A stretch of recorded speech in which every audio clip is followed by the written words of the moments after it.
Namaskar. A warm welcome to World News and Indian Perspective on All India Radio. This is Ramya bringing glimpses of the major developments of the day from across the globe. Over the next half an hour, we shall bring you the latest from the world of politics, economy, sports, entertainment and more. The headlines. India to name 21 islands of Andaman and Nicobar after country's highest gallantry award winners on the birth anniversary of Netaji Subhash Chandra Bose on Monday. India's Prime Minister Narendra Modi calls for making police forces more sensitive and trained in emerging technologies. Ruling Labour Party leader Chris Hipkins to be the new Prime Minister of New Zealand. French President Emmanuel Macron meets German Chancellor Olaf Scholz in Paris, rekindles hopes for Europe's future. 10 people killed in mass shooting during Chinese Lunar New Year celebration in California. In badminton, Kunlavut Viditsan of Thailand clinches men's singles title of India Open. An Seong of Korea wins women's singles.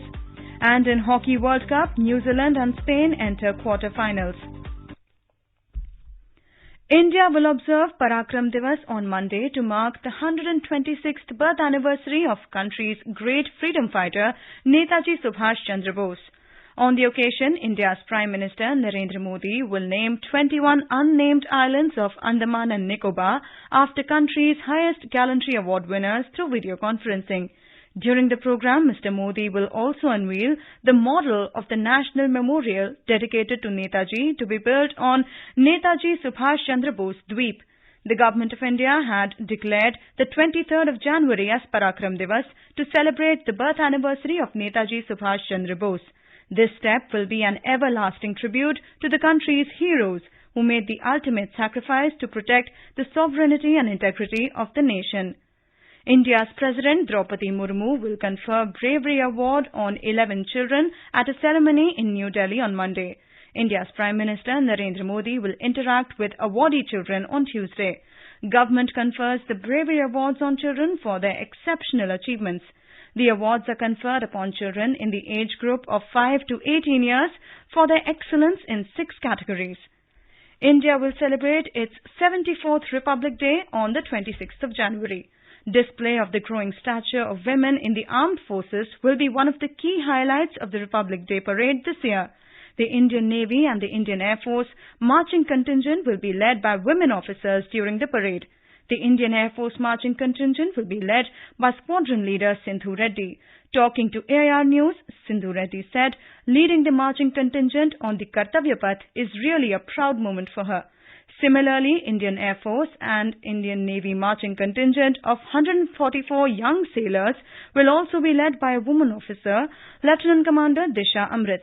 Talking to AIR News, Disha Amrit said, leading the marching contingent of the Indian Navy is a lifetime opportunity and it was her childhood dream. 23 tableaux from 17 states and union territories and 6 from various ministries and departments will participate in India's Republic Day parade this year at Kartavya Path in New Delhi. These tableaux will depict the nation's rich cultural heritage, economic and social progress, and strong internal and external security. The theme of this year's tableaux are mostly based on women empowerment. President of Egypt Abdel Fattah al-Sisi will pay a visit to India from the 24th to 26th of this month. President al-Sisi will be the chief guest at India's 74th Republic Day. He will be accompanied by a high-level delegation including 5 ministers and senior officials. This is for the first time that the President of Egypt has been invited as chief guest at India's Republic Day celebrations. A military contingent from the Egyptian army will also participate in the Republic Day parade. India and Egypt are celebrating 75 years of establishment of diplomatic relations this year. Prime Minister of India Narendra Modi has suggested making the police forces more sensitive and training them in emerging technologies. Mr. Modi emphasized on the importance of National Data Governance Framework for smoothing of data exchange across agencies.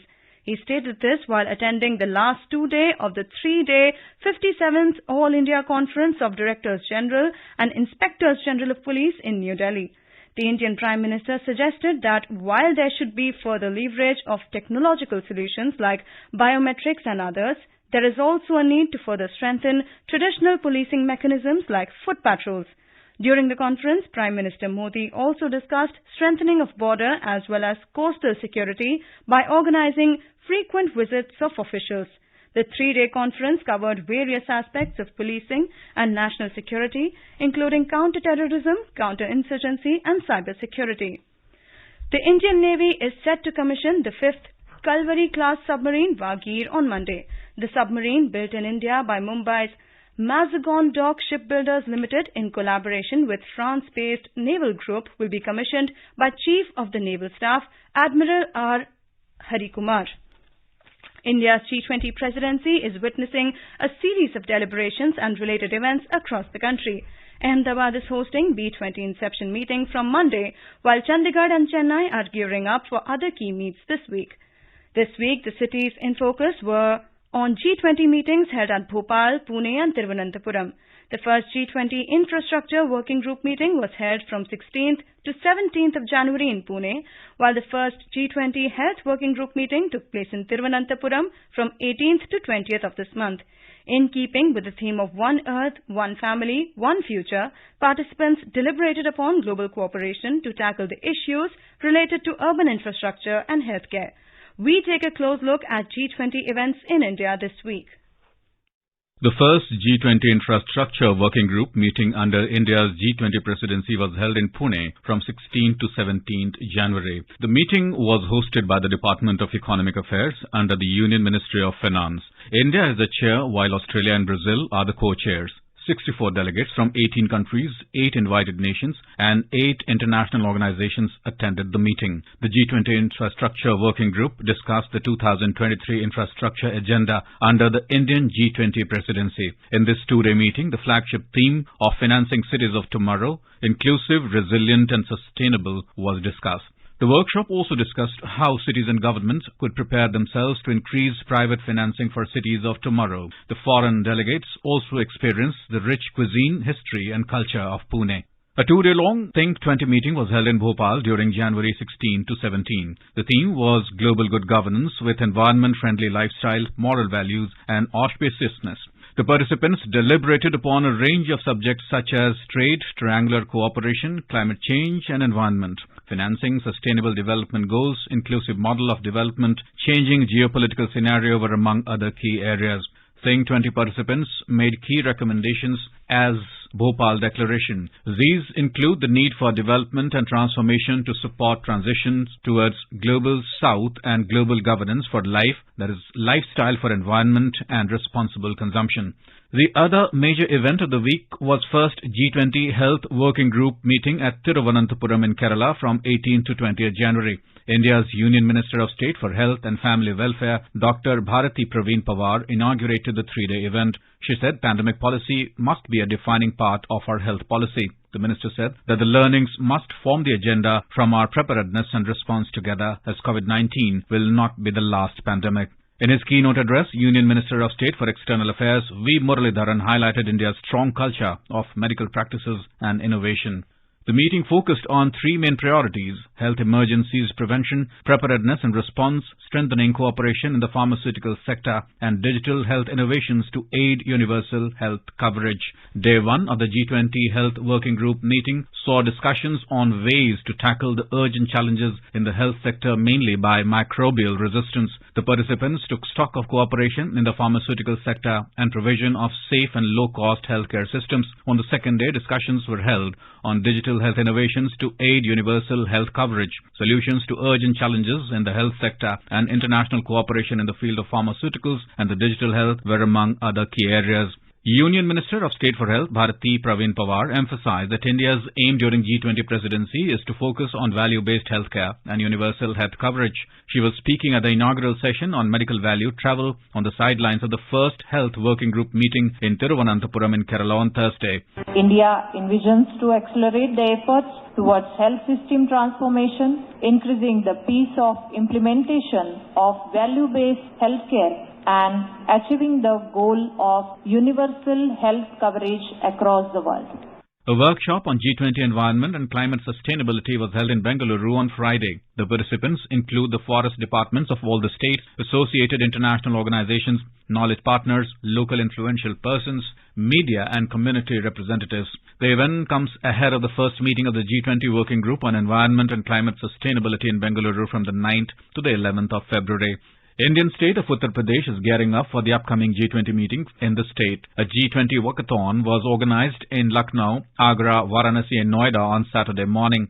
Chief Minister Yogi Adityanath flagged off the run in Lucknow, while other senior ministers were present in the walkathon organized in Agra, Noida and Varanasi. Youth, NCC cadets, senior citizens and students took part in large numbers in the walkathon held in the four cities.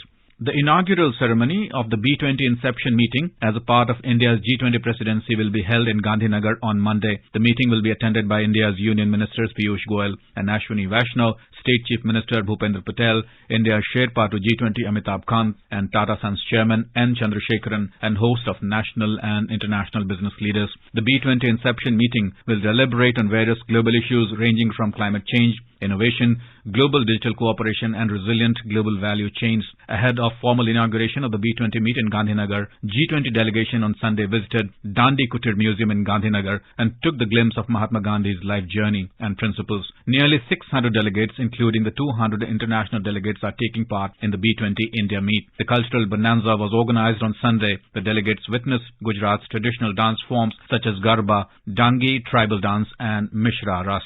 Before we wrap up the G20 events in India this week, here is a quick look at the upcoming events next week. The first Business 20 Inception meeting formally commences in Ahmedabad from Monday. The first meeting of the Financial Architecture Working Group will take place in Chandigarh from the 30th to 31st of January under the Finance track. The first meeting of the Education Working Group under the Sherpa track will be held from the 31st of January to 2nd of February in Chennai. Nishit Kumar for World News All India Radio.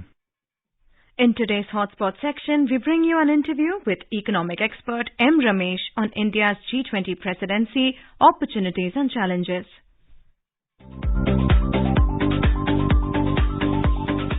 Today we are going to talk about India's presidency in G20, especially with relation to the growth of economy in this country. With regard to this, with me here is Mr. M. Ramesh. Welcome, sir. Thank you, ma'am. With regard to the G20 summit and India's presidency, what do you think just in the beginning of it? Yeah, India is assuming the presidency at a time which is a very crucial period because not only the world has just emerged out of the pandemic, it also looks like the world could get back into the pandemic. We are at the point of inflection. And then you have the Ukraine war on one side. And consequent to that, it looks like the world could be pushed into a recession in the coming years. So it is at that very crucial juncture that India is assuming presidency, and many countries, especially those of the global south, which is the developing countries, are looking to India to assume the leadership position, raise issues that are relevant to them, and take the world in a path that will mean inclusive growth. As you said, the world is undergoing different kind of a phase, like the attention needs to be given to health, to be given to economy, to be given to food production, and lot of sectors need to be looked. And especially growing countries which needs attention and which needs to solve their own problems, like coming out of the pandemic and dealing with the different kind of situation and tackle all the challenges which arose out of COVID. Till now it has not been solved yet. What do you think about that? In G20, all these countries are going to be discussing very, very critical matters. And India, as a president of the grouping, has the responsibility to steer the agenda. And India obviously will steer the agenda in the direction that will be helpful to the developing countries. So developing countries are looking to India to take the leadership position. Yeah, as you said, India is looked up as a bridge for developing and developed countries, and more so because India has done a lot of help for developing countries during COVID-19 period, and not only medicines but also otherwise India has been instrumental in providing a lot of things. In fact, this point has been made by many experts, including Mr. Shombi Sharp, who is UN's ambassador in India. The point is that India is a very trusted nation in the world today. On the one hand, it is a leader of the developing countries. On the other hand, it is a country that has the trust of developed In a manner of speaking, India can be a bridge between the developing countries and developed world. It can balance both interests. It can effectively convey the concerns, apprehensions of the developing world to the developed world and convince them about what actions need to be taken. Very, very critical issues are to be discussed this time. For example, climate change. That is something that we all have to understand. It's very critical. I don't know if the criticality or the enormity of the problem of climate change has hit people at large. People are not fully aware of the true impact, the unfolding disaster that is staring us in the face with climate change. India is a very active participant in the global climate conferences. So the climate change will be brought into the G20 agenda. And then India has proved its capability in a number of areas. For example, financial inclusion. So everybody in the world today acknowledges that India is a digital giant. Most payments are made digitally. The number is growing every year, every month in fact. That is bringing about a major transformation. That is paving the way for inclusive growth. Today we have the spectacle of even a cart. Somebody selling some fruits and vegetables in a cart. He also has a QR code. Digital payment has penetrated to that level, which means the growth that is happening is more inclusive. Everybody has a bank account. This point again has been made repeatedly by international experts. JAM accounts, that the digital payment system. And then other major thing that India has done is it has proved its capability in terms of producing vaccines for the world, not just for itself. We've delivered something like 200 crore vaccines. We've also given vaccines, some for money and a lot of it for free, to a lot of countries. So that is another thing. As a leader in healthcare, a lot of countries acknowledge Pro-West India's capability here. And finally, one more point before I close, is that during the pandemic, this fact has been well recognized all over the world. Some 800 million people have been given foodstuff directly. Nobody really starved. Many people lost their jobs, many people lost their livelihood, all right, but nobody really starved. We were able to deliver foodstuff to people. Actually, that program is still continuing. It's not It's not taken off yet. So these things, this inclusive growth, this ability to deliver health care to poor people, and then this ability to take care of the delivery of food to poor people, these things have been noticed by the world and well acknowledged. With regard to economy, we have introduced FinTech. Yeah. So this financial technology step has been a great jump in a developing country which surprises the world. Yeah, it has indeed surprised the world, because at least on this count, we have overtaken everyone else.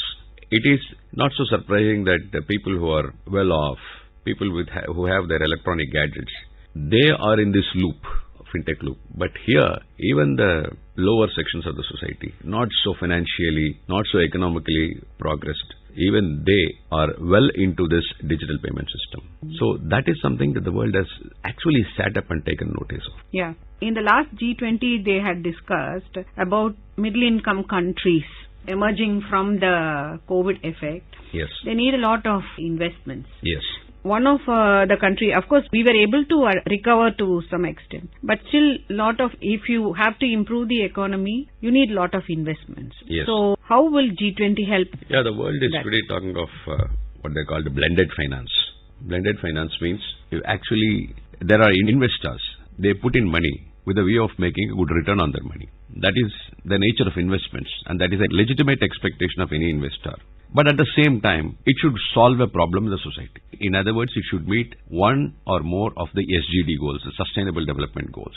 So any investment that help meet the Sustainable Development Goals and also fetches a good decent return to the investor, this is called blended investments. Now, as was talked about in the previous Indonesia meeting we were talking about blended finance, and that for sure will be taken up now. That is the way the world is going. Today, if you see the world over, major investors, major financiers, we're not talking about individuals or small banks, we're talking about large pension funds, sovereign funds. They are all pulling their investments out of any industry that has anything to do with fossil fuels. They're coming out of it. They don't want to put in money. In fact, they're taking the money. If they had put in some money in equity of any company that is, for example, in oil and gas or coal, they are pulling it out and they want to put into renewable energy, put into things that clean energy, and not only them, healthcare, education. At the same time, also, after all, pension funds, should get a decent return so that they are able to pay the pensioners. At the same time, it should help meet the development goals, but it also fetch the investors a decent return. This is the direction that the finance world is taking, and India's endeavor would be to push multilateral lending institutions to do more of this kind of financing. And of course, this will be a hot topic in G20 talks. When it comes to the question of sustainability, it has to be sustainable, it has to be resilient. So in this context, when we talk about all this, agriculture plays a major part, and food is playing a major part. Because of conflicts in some areas, the movement of food is affected. Yes. And economy is also affected because of food supply chain. So what do you think about that? What needs to be done on that front? No, this is a very big problem, very big challenge. The disruption of any supply chain, and particularly the food supply chain. Now, industrial supply chain, if there is a disruption, it is still manageable. If food supply chain is disrupted, then people could go hungry. There are no easy solutions to it, but India is once again uniquely positioned to deliver some solutions, some offers, because India is a food producing country. We are major producers of wheat, rice, sugar, and a number of other commodities. Unfortunately, we are not there yet in edible oils and some other commodities, but at least food grains, we are major producers. Yeah, as you said, International Year of Millets next year. Yeah, millets, yes, millets. Again, India's stature in millets, thanks to the promotion given to millets by everybody. Tamil Nadu is emerging as a major millet exporter. So we will be in a position to supply food grains to the world. Many countries look to India for export of wheat in particular. Other food grains also, but particularly wheat. We were prepared to export, but unfortunately because of heat waves, which again brings us back to climate change problem. Because of the heat waves, the yield fell, wheat production fell, and unfortunately we were not able to do as much the world would have liked us to do. But this time around, the problem may not be there. So we will emerge as a major. We should not look at this as a money-making opportunity. It's not that India wants to fish in troubled waters, export stuff, make money for itself. That is an incidental benefit, if at all. The idea is to be a problem solver for the world. Many developing countries are looking to India, and India certainly will provide the solutions through G20. As you said, developing countries are looking towards India. India has been a leader in economy-wise, and also, of course, we undertook the challenges and dealt with them. And by introducing new methods of digital currency. Yes. And by 2047, we have so many goals to achieve. So what opportunity G20 has given to us is a stepping stone towards that direction. So I need your final comments on that.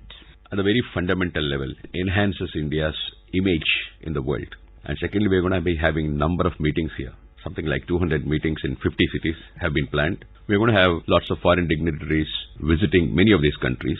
Imagine the impact it would make on enhancing the image of the country. So many cultural aspects of India, so many historical aspects of India will now be showcased to the world. One immediate benefit of it would be that, it will enhance India's place as a tourism destination. Thank you for giving your valuable time and giving us valuable inputs on India's presidency in G20. Thank you.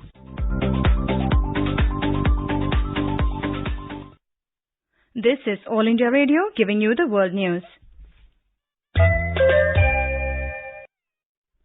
New Zealand's ruling Labour Party has selected Chris Hipkins to replace Jacinda Ardern as the party leader and the 41st Prime Minister of the country. After the surprise resignation of Ms. Ardern on Thursday, Mr. Hipkins was the only nomination for the job, and his confirmation in a party meeting known as Labour Caucus was largely a formality. He will be sworn in as the Prime Minister on Wednesday. French President Emmanuel Macron has said that France and Germany should be pioneers in the process of developing Europe. German Chancellor Olaf Scholz met his French counterpart in Paris on Sunday to mark 60 years of post-war cooperation between both nations, the signing of Élysée Treaty. Top French and German officials met in Paris to pay tribute to the historic treaty. In his speech, President Macron said Germany and France must become pioneers to relaunch Europe because they have cleared the path to reconciliation. Mr. Macron stressed the need to build a new energy model and encourage innovation and the technologies of tomorrow. He also talked about ensuring that the European Union remains a geopolitical power in its own right in defense, space and diplomacy. In his address, the German Chancellor said the cooperation between France and Germany was key to Europe's future. Israeli Prime Minister Benjamin Netanyahu dismissed the key ally Aryeh Deri from all ministerial posts on Sunday. The Prime Minister took the decision following an Israeli High Court ruling against appointing the Shas party leader to posts in government due to his conviction last year over tax offences. The court ruling came as Israel is mired in a dispute over the power of judiciary. In the United States, at least 10 people were killed and several others injured in a mass shooting in the city of Monterey Park in California on Saturday night. Media reports said the shooting occurred at a dance club during Chinese Lunar New Year celebration. Thousands of people had gathered for the start of a two-day festival, one of the largest Lunar New Year events in the region. The Los Angeles County Sheriff's Department in a statement said homicide detectives are responding to assist Monterey Park Police Department with the investigation. The department said the suspect was male who is currently absconding. In China, 80% of the population has been infected by COVID outbreak. Hence, the possibility of a big COVID-19 rebound in China over the next 2 or 3 months is remote. This was claimed by Chief Epidemiologist Wu Zunyu at the China Center for Disease Control and Prevention. Thai shuttler Kunlavut Viditsan has won the men's singles title of India Open Badminton Championship. He defeated world number 1 Denmark's Victor Alexen in the final 22-20, 10-21 and 21-12 in New Delhi on Sunday. Korean sensation Ahn Se-young won women's singles final. She beat world number 1 Japanese Akane Yamaguchi. In Australian Open tennis, world number 1 Iga Swiatek crashed out of women's singles after suffering a loss to Wimbledon champion Elena Rybakina in the 4th round on Sunday. Third-seeded American Jessica Pegula also entered the last 8 after overpowering 20th-seeded Barbara Krejcikova of Czech Republic. In men's singles, unseeded Jiří Lehecka of third-seeded Stefanos Tsitsipas, 18th-seeded Karen Khachanov and 29th-seeded Sebastian Korda moved to quarterfinals. In the Hockey World Cup, New Zealand entered the quarterfinals after defeating India in a penalty shootout in the crossover match at Kalinga Stadium in Bhubaneswar on Sunday. Earlier, Spain defeated Malaysia 4-3 in the penalty shootout in the first crossover match of the tournament at the same venue. Spain will lock horns with 3-time champion Australia in the quarterfinals. Australia, Belgium, the Netherlands and England have already entered the quarterfinals. 2 Indian films bagged awards for the Best Scriptwriter and Best Actress in the Asian Film Competition selection at the 21st Dhaka International Film Festival, which concluded on Sunday. Anik Datta directed film Aparajito, The Undefeated, got the Best Scriptwriting Award, while Ketki Narayan was adjudged the Best Actress for her role in Krishnendu Kalesh directed film Prapeda, Hawk's Muffin. Now let us take a look at the major developments around the world as reported in the foreign press. The Straits Times writes, China prays for health in Chinese New Year as COVID-19 death toll rises. The Financial Times writes, Brazil and Argentina to start preparations for a common currency. The Guardian also writes, police violently raid Lima University and Machu Picchu closed amid Peru unrest. The New York Times writes, at least 10 killed in shooting near Los Angeles. A quick look at the headlines once again. India to rename 21 islands of Andaman and Nicobar after country's highest gallantry award winners on birth anniversary of Netaji Subhash Chandra Bose on Monday. India's Prime Minister Narendra Modi calls for making police forces more sensitive and trained in emerging technologies. Ruling Labour Party leader Chris Hipkins to be new Prime Minister of New Zealand. French President Emmanuel Macron meets German Chancellor Olaf Scholz in Paris, rekindles hopes for Europe's future. 10 people killed in mass shooting during Chinese Lunar New Year celebrations in California. In badminton, Kunlavut Viditsan of Thailand clinches men's singles of India Open. Ahn Se-young of Korea wins women's singles. And in Hockey World Cup, New Zealand and Spain enter quarterfinals. And now before we end, let us listen to Mahatma Gandhi's favorite bhajan Vaishnav Jan by artists from the United States.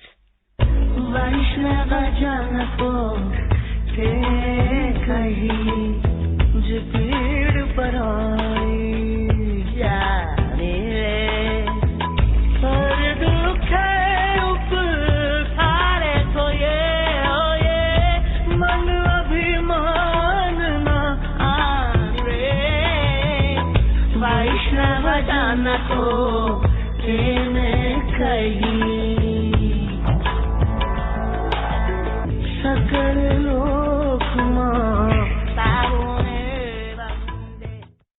And with that, we end this bulletin. We'll be back at the same time tomorrow with the next edition of World News.